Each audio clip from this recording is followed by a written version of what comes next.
They can't write a sentence. They don't know what state they live in. They don't know what region of the country they're in. They have no background knowledge. Most of them don't know who the president is. Hold on a second. How do they not know where they live? Are we sure we're dealing with children and not aliens masquerading as children?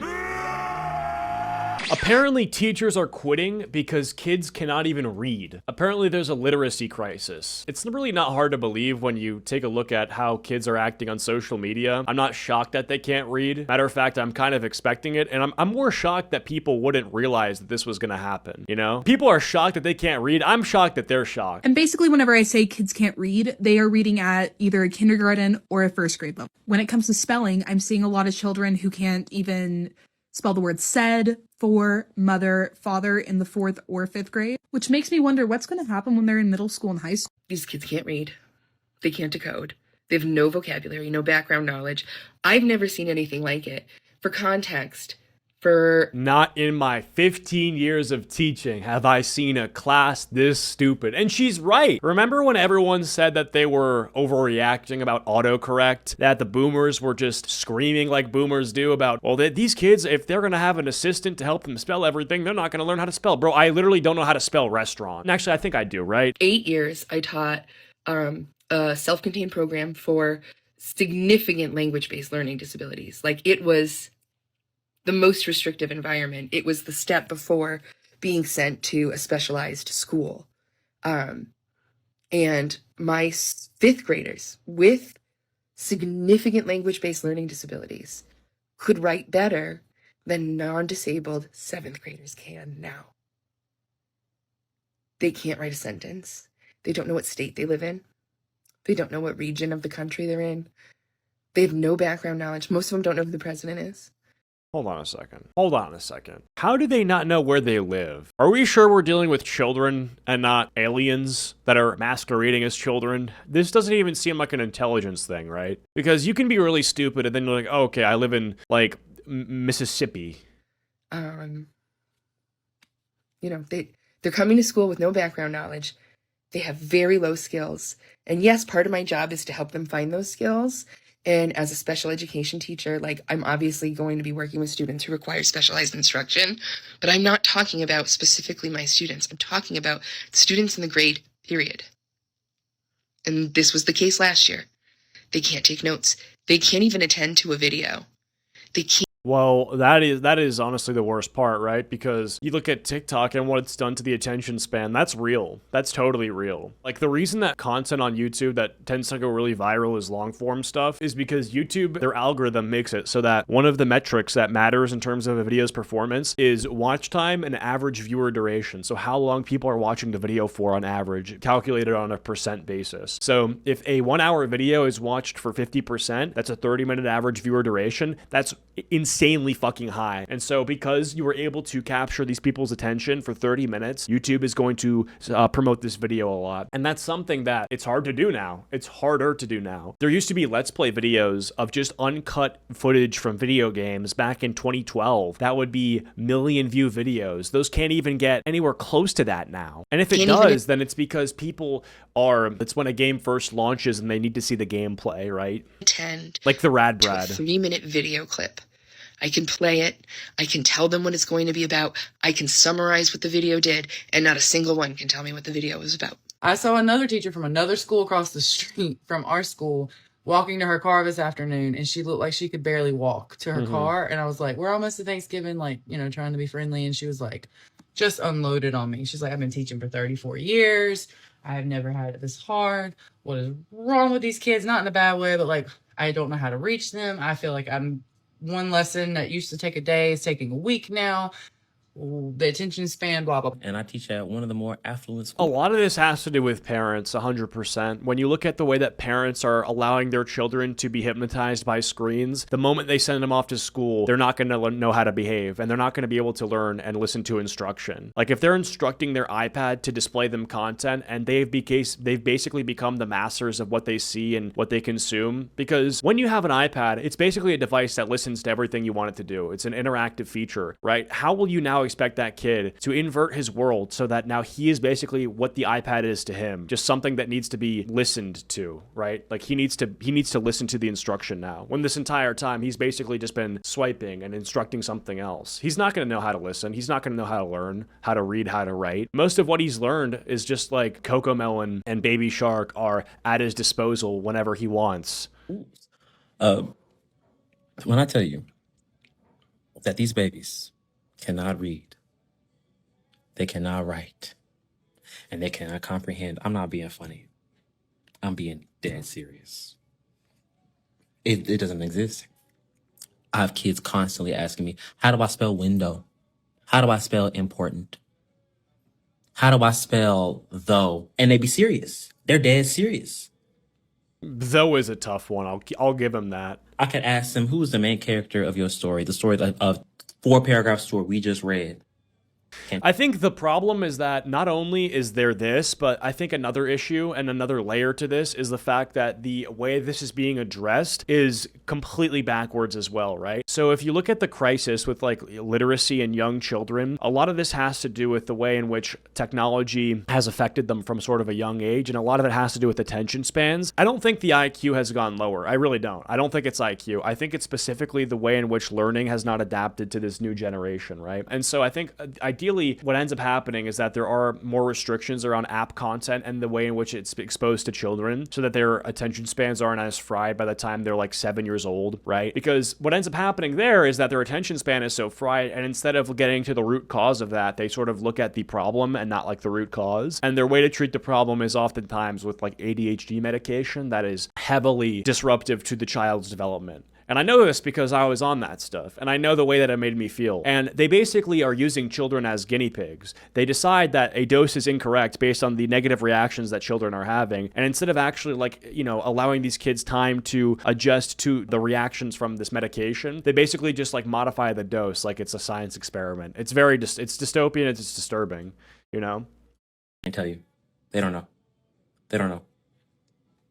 They don't know. It took us 4 weeks to get through how to answer a question in a complete sentence. The fact that I don't know what it is. I also have a gut feeling that parents are not as interested in getting to understand what their kids are actually learning at school anymore. And I have no way to prove this, but I just kind of get this itch that kids are coming home from school and the parents are sort of tuned out. They don't really care to learn what their kids are learning. And so therefore, if the parents aren't on top of the kids, then the kids aren't going to, be able to actually take home anything from school. Like, what's the point? What are the takeaways? If you just go home from school, it'll just be like, oh, okay, I just kind of was talked at for 7 hours and it's all just, in one ear out the other. Parents need to make sure that their kids are learning, and they need to be checking in on their kids and checking up on them and following up with what the teacher's been putting out there. Parents are more obsessed with themselves than their kids they decided to have. Yeah, I think that's another thing. I really do think that there's a poignant, and as real as the literacy crisis among young children, I do think that part of this has to do with the actual real crisis of disengaged parents, right? Because you look at it and there's like, well, iPad kids exist because parents decided to give them the iPad because they didn't want to give the time of day to actually treat their kids with attention. I think that's real as well. Older Gen Z and young millennials are low-key the worst parents right now. Well, yeah, and this is the proof. The proof is in the pudding. The way that you can judge how good a parent is by the fruits of their labor, their children, right? The product. And the children are, I don't want to say it because, it's a bit rude, but they're fucking retarded. Like they just are. A lot of it is parents expect teachers to do the parenting when learning starts in the home. Teaching your kids basic reading and math before they can start school will greatly help them academically. Oh, 100%, yeah. And of course, they're also your parents. So as a parent, you understand a child far greater than a teacher ever could. And there's a level of one-on-one that you have with this child that, a teacher just can't replicate. Like if you're teaching a class of 25 students, then, there's going to be sort of a universal teaching approach that you can apply. But some students may learn better one-to-one, and that one-to-one is going to have to come from the parents. 4 weeks to get through how to answer a question in a complete sentence.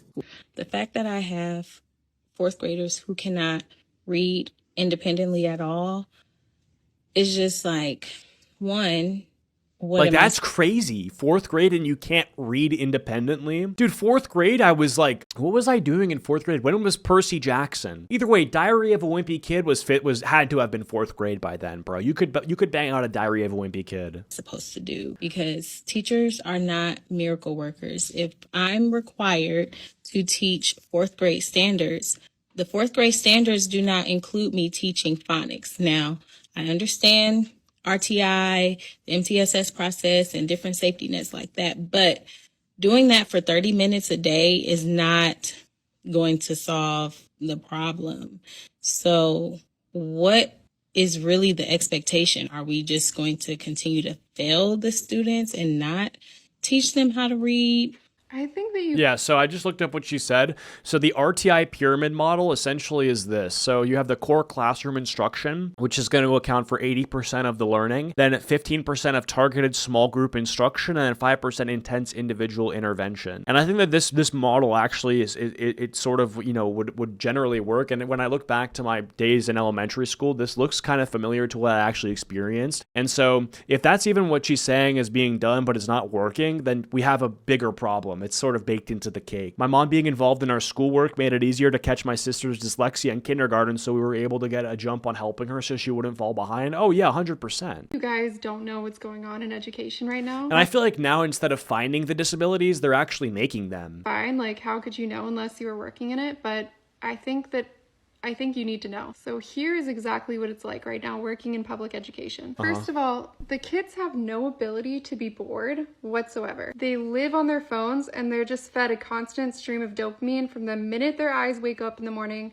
until they go to sleep at night. Because they're in a constant state of dopamine withdrawal at school, they behave like addicts. They're super I do believe that people have overused the word dopamine to describe people being addicted to their phone. I don't think anyone who's using the word dopamine has actually any understanding of that chemical and the way that it interacts with neural pathways and the effect it has on the brain. I do think that regardless, the point they're trying to make is 100% accurate. I do think that kids who are going home and staying on their screen are going to exhibit forms of withdrawal by being restless and bored and disengaged in school. Yeah, 100%. super emotional, like the smallest thing sets them off. And when you are standing in front of them trying to teach, they're vacant. They have no ability to tune in if your communication isn't packaged in short little clips or if it doesn't have like bright flashing lights. That's actually the way harder part for me than just the outright behaviors, is just being up at the front, talking to a group of kids who have their eyes open, they're looking at me, but they're not there. They're not there. And they have a level of apathy. Yeah, I think there's been something where engagement creep has kind of taken over education. I think essentially what used to be engaging lessons for teachers have kind of been drowned out and by comparison are seen as less engaging because of the base level of things that are engaging the kids now. Because I think an engaging lesson, if you look back maybe when we were in school, like maybe from like 2010 to like 2013, if I don't actually remember when I was in elementary school, to be honest, probably before that. But, something that was engaging then is probably going to be seen as quite boring now just because everything else outside of school has been made to be completely overstimulating. And so by comparison, something else is understimulating now, right?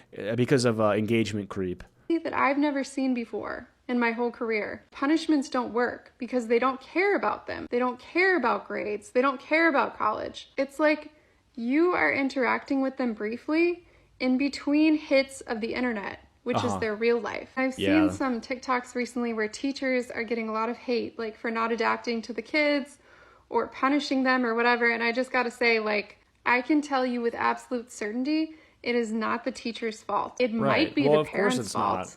It might be our capitalistic society's fault, but it is not the teacher's fault. I actually agree with her. I think people tend to dismiss criticisms that are made when they throw capitalism under the bus because they generally have a favorable view of capitalism. But there is 100% negative outcomes of having a unregulated market, right? I'm not saying it's unregulated, but I think the restrictions around what you're allowed to serve to kids in the form of content, they're very non-existent at this point. You look at ElsaGate and that's complete proof. Like, Kappa YouTube scandal was only made apparent parent around like 2019 or 2018. So prior to that, and even after that, like, are kids using YouTube Kids? No, kids aren't using YouTube Kids. They're using YouTube. And so, or if that's even YouTube, they're using TikTok, right? And like, yeah, there is an incentive, like 100%, like who has the most free time? Like kids and then retired people, right? And so if you're a kid and you have all this time on your hands, that's sort of an opportunity for content creators who make content for children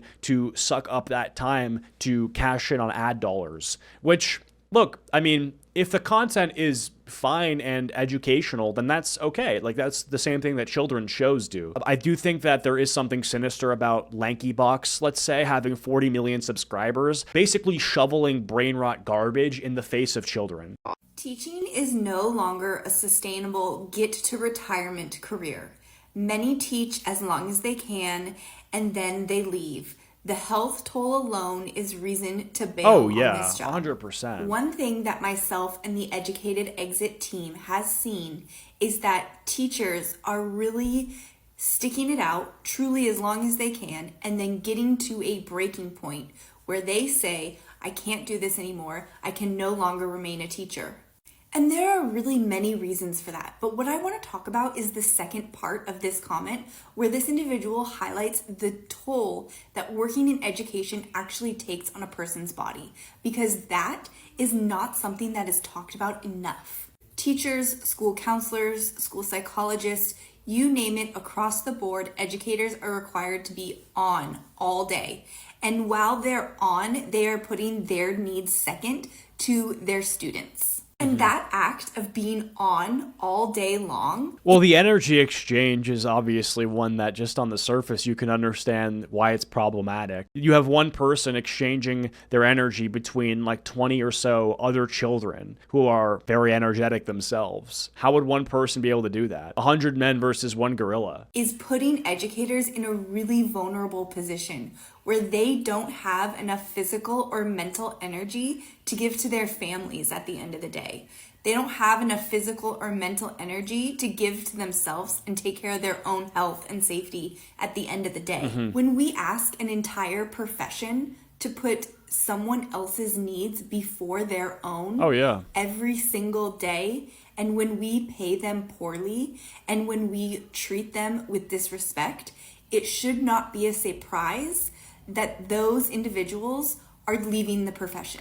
And it is a thankless job. Basically, they are paid very poorly. They don't make money, and no one who gets into being a teacher is doing it for the money. They're doing it because they care about children and their development, right? But at a certain point, you know, when you have to deal with a level of complete chaos and anarchy every single day, then yeah, I don't think anyone would blame you for tapping out, especially with how it is now. Yeah. The school boards are also usually ran by people who have never worked in a school, let alone a classroom. My mom isn't even allowed to help students who are behind badly. She just has to pass them on. I don't know much about the school board, but if what you're saying is true, then that's like a problem as well. Like, how can you not understand the intricacies of the system that you're governing? It's pretty bad right now for teachers because kids are pretty bad right now. I tutor privately, and one of my students read at a kindergarten level in 3rd grade. His mother was mad at me that the kid could only read at an early 2nd grade level over the course of 2 months of weekly instruction. She told me that she was paying to have her kid become advanced and that her child's sports were more important than reading. She was convinced that her kid would become an advanced reader within 3 months and got mad that I wasn't doing things fast enough. I saw the problem immediately and dropped the engagement. Teachers with caregiver fatigue and students with literal addictions. I know many good teachers who quit because the administrators don't allow for punishments or